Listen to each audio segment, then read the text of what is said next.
When Daniel was in the lion's den, he was trusting God. When Shadrach, Meshach, and Abednego were in the fire, they were trusting God. When David stood before Goliath, he was trusting God. When Noah and his family were in the ark, they were trusting God. When Gideon led an army of 300 against 100,000, he was trusting God.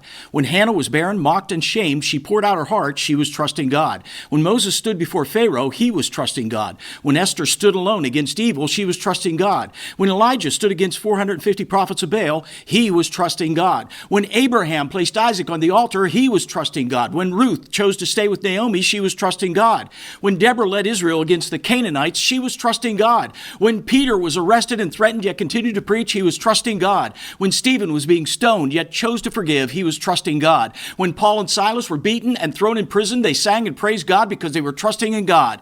In every trial, tribulation, and tragedy of life, you too can trust God. Proverbs 3:5 says, "Trust in the Lord with all your heart and lean not on your own understanding."